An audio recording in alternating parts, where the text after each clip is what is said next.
If you guys have recently started a podcast but are struggling to grow your listener base, then do not worry, because in this video, I'm going to be giving you 9 tips on how to grow your podcast.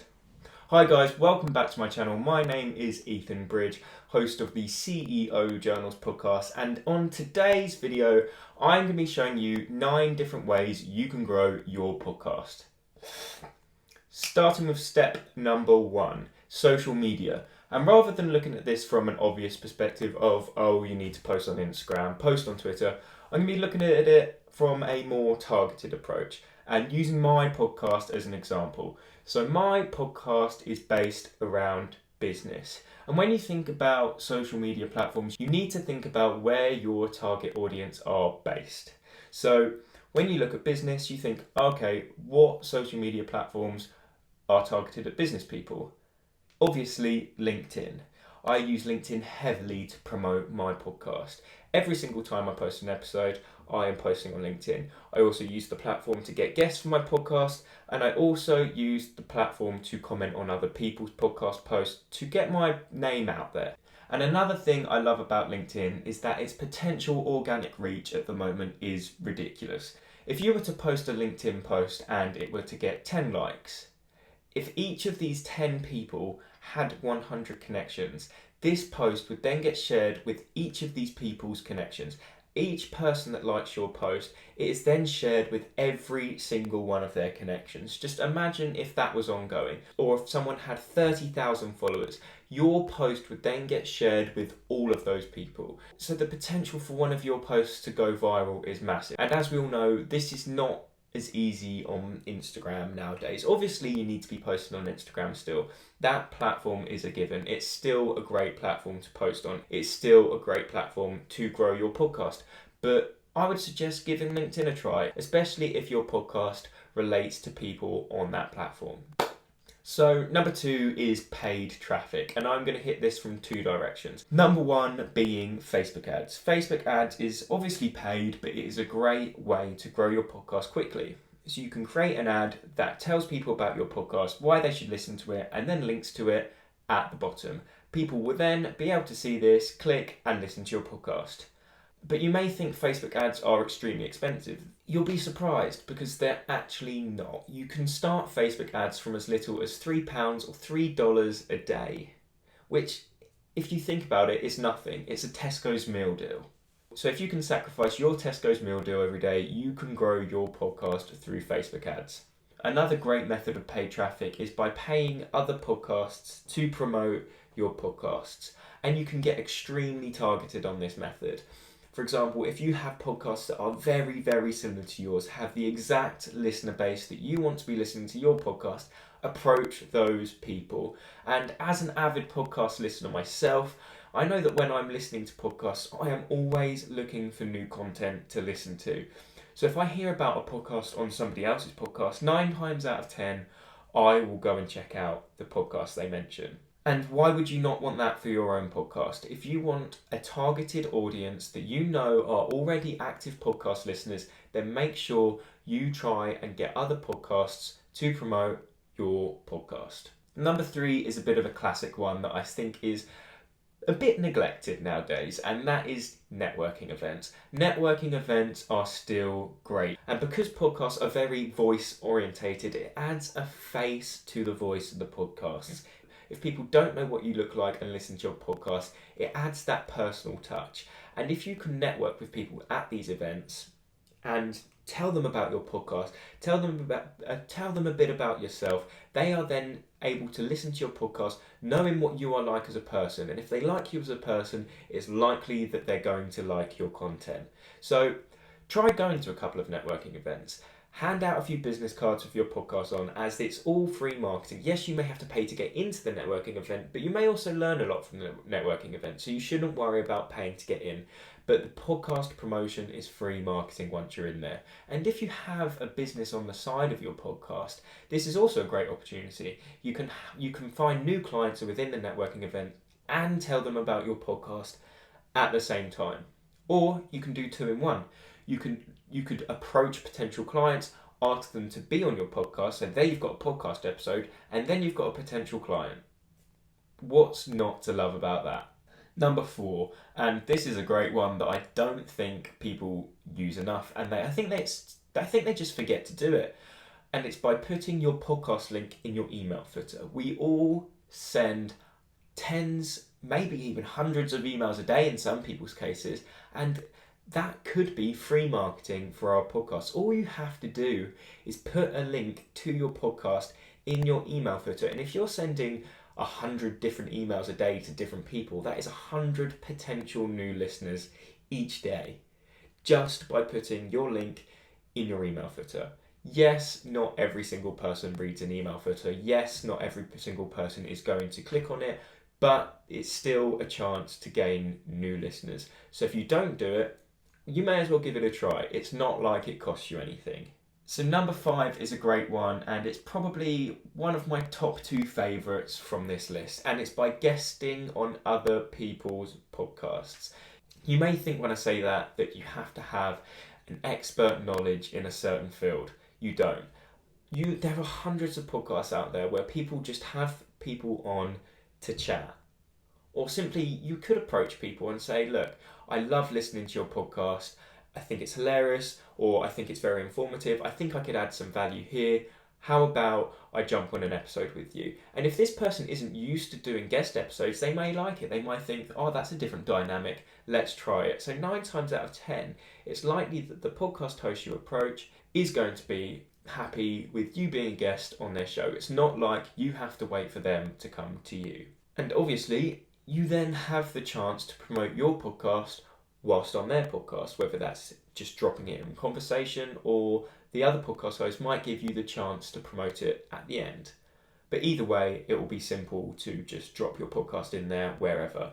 And like I said, with the paid promotion on other people's podcasts, throughout that episode, you are going to be able to have that personal touch with the other person's audience. And I'm going to say again, as an avid podcast listener, I know I am always looking for new content to listen to. So I know that everyone listening to the podcast that I'm guesting on should be interested in going and listening to my podcast after. And again, it's unlikely that you have to pay to go on other people's podcasts. It only takes a little bit of your time. So it's free. All you have to use up is your time. So give it a try. And it also might make you more confident on your podcast, only improving your episodes. Number 6 is a bit of a tricky one, and I'm by no means a master of this, and that is search engine optimization, SEO. So if you're able to rank at the top of Google, at the top of the podcast searches for key terms that are searched heavily on these search engines, you are laughing, because that is the pinnacle of free marketing. You don't have to pay to get to the top of these searches. You just have to be good at SEO. It's not easy. I don't know how to be a master of SEO yet.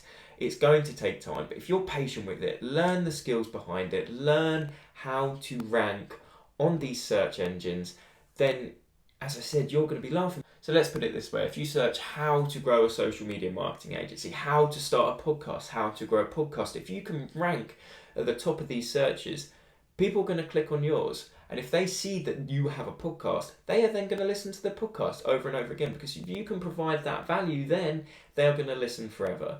So being able to rank at the top of these searches is the perfect way to gain new listeners. So learn SEO. It may take time. It will take time.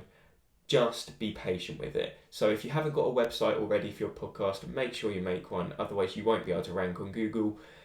But try and build up that SEO real estate. Try and get in as many search terms as possible, ranked as high in as many search terms as possible on Apple Podcasts, on Spotify, on Google. Because if you're able to do that, as I say again, it's free listeners.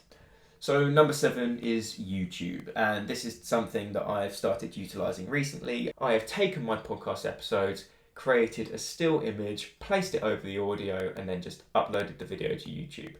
When listening to podcasts, people only tend to be interested in the audio, and that's why they listen to them. They can put it on whilst they're driving, stick their headphones in while they're walking. They're not as interested in the visuals. Granted, some podcasts do focus on the visuals, and they optimize their podcast for YouTube. And that's great because yes, they can get the video and have a great YouTube video, but then for creating their podcasts, it's as simple as stripping the audio and uploading the audio as a podcast. Another great example is obviously, you know, Joe Rogan. He has one of the biggest podcasts, if not the biggest podcast in the world. He simply has a camera at the end of the table and records him and his guest talking. And then takes that, uploads it to YouTube, strips the audio, uploads the audio to the podcast. Simple. But another great way of looking at this is if you're able to reach the threshold of 1,000 subscribers and 4,000 hours watch time, you can then start earning money from YouTube through their AdSense. So if you're then able to have another stream of revenue from YouTube, again, great, why not? So tip number A is another one that's one of my two favourites, and that's by having guests on your show and then having them promote your podcast. It's simple, and it especially works with my podcast because these business owners tend to have a large following on LinkedIn or a large following on Instagram, or they have a substantial email list because they've written a book and people have then signed up to their newsletters. So they're then able to distribute an email, post a LinkedIn post, post an Instagram post, posting the link to my podcast. Because if they've sat on an hour call talking and talking, providing value, why would they not want to share that with their listeners? So 9 times out of 10, if you have a podcast guest on your show, they are going to then share it with your audience. And if they've got 30,000 followers and the email list that has 50,000 people on it, that is a huge potential for a new audience to come and listen to your podcast consistently because they already have that connection with your guests. They trust that person. If that guest has been on your podcast, they will then know that your podcast is worthy of them, so your podcast is worthy listening to. So another great tip on how to grow your podcast. My final point is maybe a bit of a cliche ending, but it's definitely one of the most important, and that's just consistency. Consistency is key, and I'm going to tackle this from two directions. Consistency in the terms of upload schedule, so having your listeners know when you're going to upload. If you're uploading sporadically, so one week you're uploading on a Monday, next week on a Wednesday, next week on a Tuesday, then a Friday, and then Saturday, your listeners are not going to know when to check in and listen to your podcast. I upload an episode every single Wednesday without fail. So my listeners know that they need to come back to the podcast app, to my YouTube channel, to Google Podcasts, to Spotify. They know they need to come back every single Wednesday for a new podcast episode. They don't have to worry about checking in randomly, hoping that one's been uploaded. They know if they come back on a Wednesday, there's going to be a new episode. If I didn't do that, they wouldn't. They'd check back on a Thursday and be like, oh, no new episode again. When is an episode going to be uploaded? They're not going to know. So make sure you have a consistent upload schedule. It's going to keep your listeners coming back and making sure they do not miss a single episode. And another way I'm going to tackle consistency is just by being patient and consistently uploading regardless. Podcasting is not easy. It's not easy to grow a podcast. If anyone tells you it's easy, they're lying. Yes, you get some podcasters that already have an audience elsewhere. They may have a ton of followers on Instagram, so this audience simply transfers over to the podcast and they instantly take off. You get some podcasts that get lucky and get into the new and noteworthy section and then gain a lot of traction through that. But 99% of the time, it is extremely difficult to gain traction with your podcast. It may take 1 year, 2 years, it may take even 3 years before you gain any form of traction. But when it does, you will reap the rewards. You've just got to be patient and make sure you stick it out because podcasting, it's only getting bigger at the moment. Podcasting is still at its infancy. There are only 750,000 active podcasts at the moment. Compare this to YouTube. There are 22 million active YouTube channels with over 10 subscribers. Look at the difference. 750,000 active podcasts. That shows that it's in its infancy, but that has grown dramatically in the past couple of years. So it's only going to get bigger, but it's only going to get more challenging. So if you can get in now, grow a little bit of an audience and start growing it now, you will be above the rest of people that are trying to start podcasts 2-3 years down the line, because you started now, and in 2 years, 3 years down the line, you may have a huge audience in comparison to what there is now. Podcasting is getting more popular, more people are listening, the potential audience is always going to grow. If you're able to have a big podcast now, you will own that space in the future. So that wraps up my 9 tips on how to grow your podcast. I hope some of you can take away even just a couple of these and implement it into your podcast and hopefully reap the benefits. I am implementing all 9 of these factors at the moment and I am seeing great results. So I hope some of you can take this away and see the benefit from them. So if I have provided you value in this episode, please like, please subscribe, and please go and listen to my podcast, CEO Journals with Ethan Bridge. I will leave all relevant links in the description below, but once again, thank you all for watching, and I will see you soon.